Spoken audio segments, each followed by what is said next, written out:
Olá, eu sou Edileis Mendes, sou professora da Universidade Federal da Bahia e com muito gosto estamos em conversação com meu caro colega e amigo e companheiro da área de português como língua estrangeira, o professor Richard Brunel Matias, e vim aqui, portanto, para conversar um pouco e trabalhar no curso para o ensino de português como língua estrangeira, especificamente focando a produção de materiais nessa área.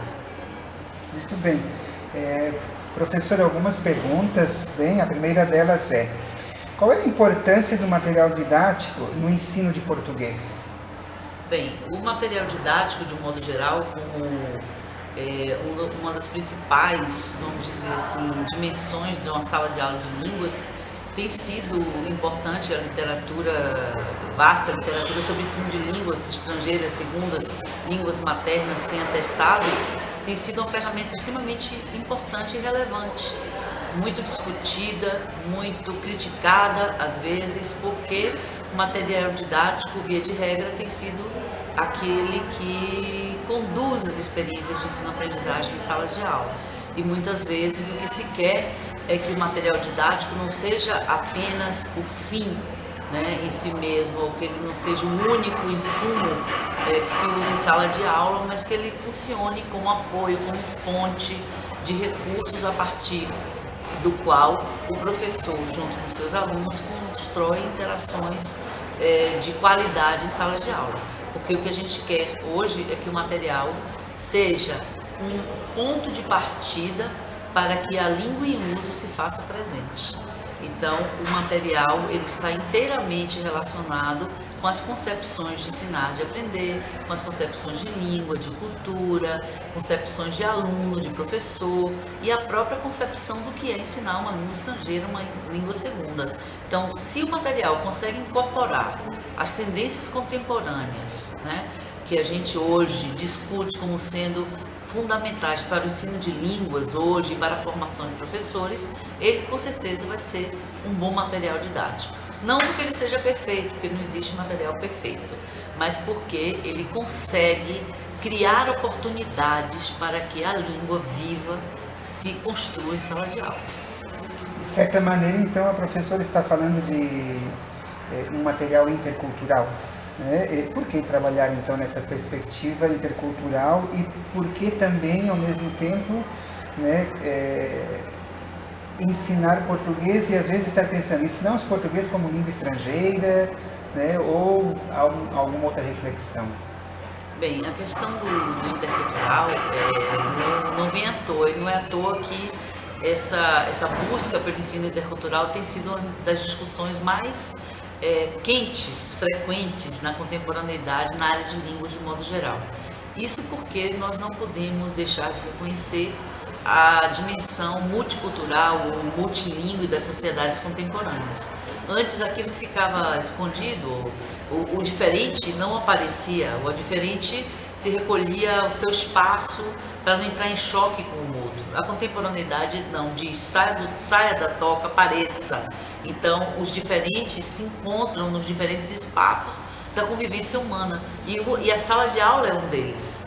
Portanto, a necessidade de se construir uma educação intercultural ou práticas de ensino de línguas interculturais tem a ver com o reconhecimento de que as pessoas são diferentes e que essas diferenças podem criar espaços de diálogo nas diferentes instâncias da vida humana, inclusive a sala de aula.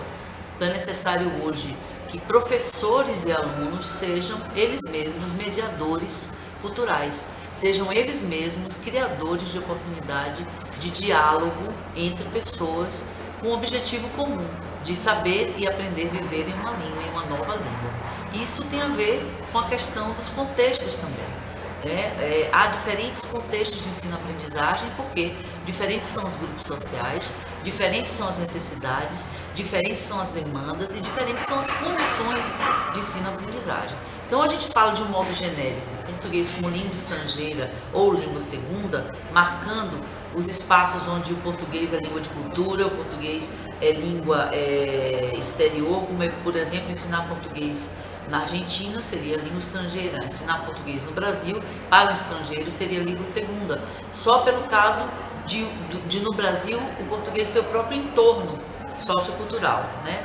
Da língua-cultura que está presente no processo de aprendizagem. Mas fora isso, há uma complexidade muito grande, porque se a gente entra na questão, por exemplo, dos indígenas que vivem no Brasil, na América Latina, o português não vai ser segunda língua estrangeira como é para um estrangeiro que está ali aprendendo a língua por outros motivos. Também a língua estrangeira não vai ser igual para filhos de imigrantes.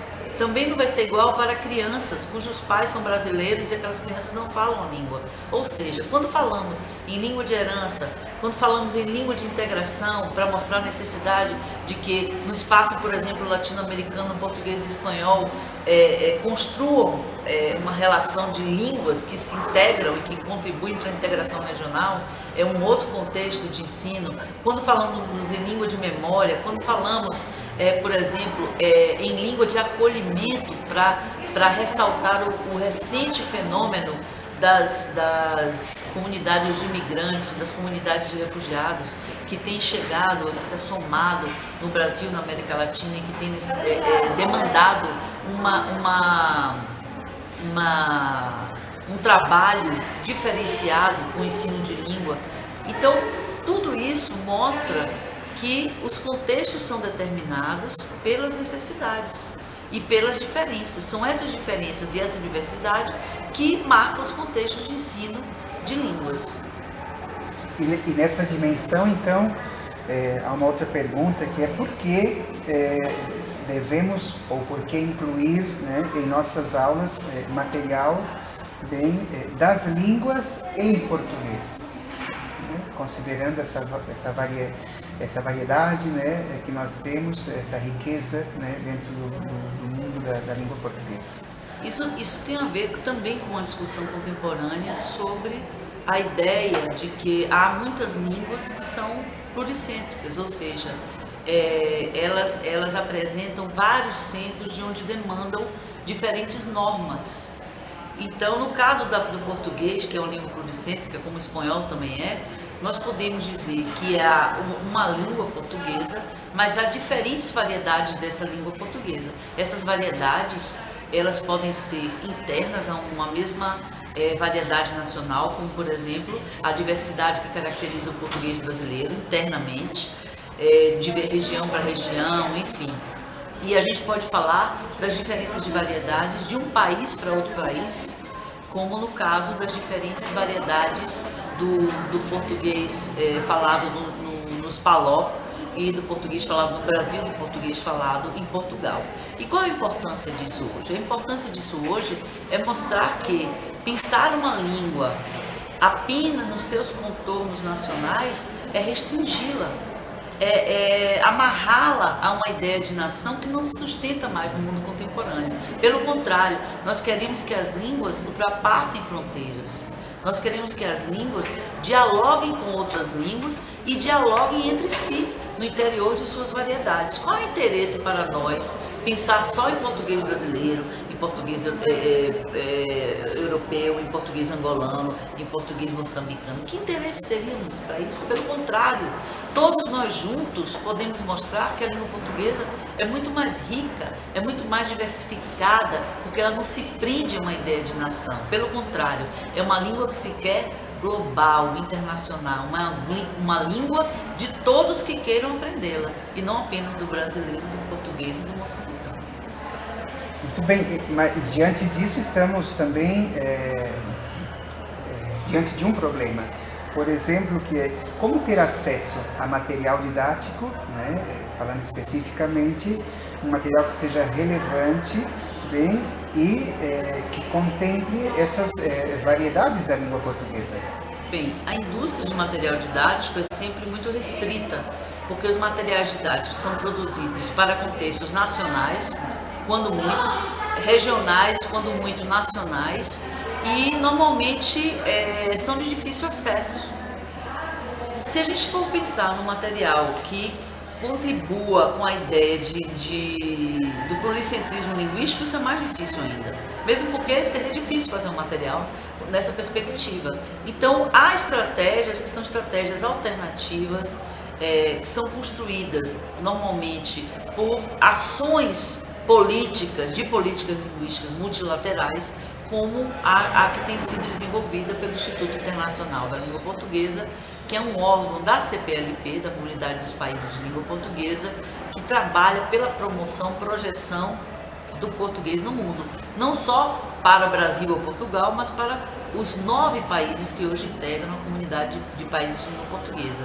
Um desses projetos é o portal do professor de português como língua estrangeira, língua não materna, que tenta concretizar a ideia do pluricentrismo linguístico no nível da produção de materiais, ou seja, sabemos que há professores espalhados, de português espalhados no mundo inteiro, muitos dos quais não têm acesso a nenhum material. E hoje é possível acessar ou aceder, para usar uma palavra também de uso nas outras variedades do português, o portal, que é www.ppple.org, acessar o portal e ter materiais disponíveis, pelo menos por enquanto, em 5 variedades do português. Isso possibilita que um estudante ou um professor possa, de repente, ter uma aula de português com todo o universo da língua portuguesa em Moçambique, todo o universo da língua portuguesa no Brasil, todo o universo da língua portuguesa em Angola ou em Portugal. Isso mostra que as línguas ou as variedades, as línguas culturas de uma mesma língua, como é o caso das línguas culturas em português, ou das diferentes sociedades que vivem em português, podem se manifestar e podem mostrar que a riqueza da nossa língua não está em sermos únicos, mas em sermos vários falando uma mesma língua. E levando em consideração esse portal, né, que é o portal de o PPPLE, né, que orientações a professora poderia dar, né, para os professores de português que desejam, né, fazer uso desses materiais, né, sobretudo levando em consideração que existem critérios para selecionar os materiais, né, que estão à disposição nesse portal? Sim. Então, o portal disponibiliza materiais e recursos didáticos em 3 níveis de proficiência, nível básico, intermediário e avançado. Cada um desses níveis compreende uma faixa, né, de proficiência flexível, e o professor tem que levar em consideração, antes de mais nada, que características tem o seu grupo de alunos, que características têm, que demandas eles têm, que necessidades de aprendizagem eles têm. O portal tem a possibilidade de se fazer pesquisas por temas, então é possível encontrar no portal, e a partir das pesquisas que são feitas, diferentes materiais adequados a diferentes contextos, inclusive de ensino. Então, se é possível, professor, ensinar, pegando, por exemplo, o texto da Juventude em língua portuguesa, ele pode escolher unidades dos diferentes países e fazer um roteiro mostrando, inclusive, como é viver em português em diferentes culturas, diferentes línguas culturas.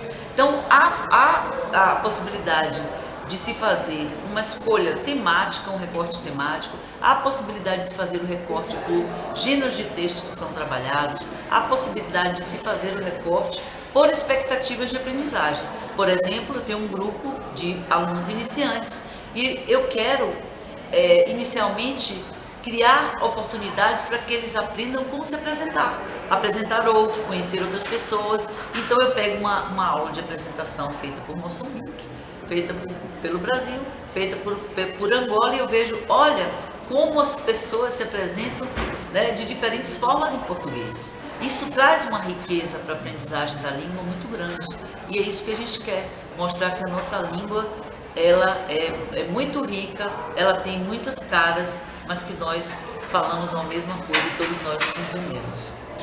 Muito bem, para fechar a nossa conversa, também sabemos que no portal há uma seção, né, de materiais didáticos específico para falantes de espanhol. Né? Por que essa necessidade quando o português está em contato com tantas outras línguas e dentro do portal há uma específica para falantes de espanhol? Porque há uma preocupação, sobretudo no contexto latino-americano, de que criemos oportunidades para que o português e o espanhol e mais as outras línguas regionais, mas especialmente o português e o espanhol, consigam construir relações de proximidade e que futuramente, quem sabe, sejamos todos nós minimamente bilíngues, português e espanhol, é isso que a gente deseja.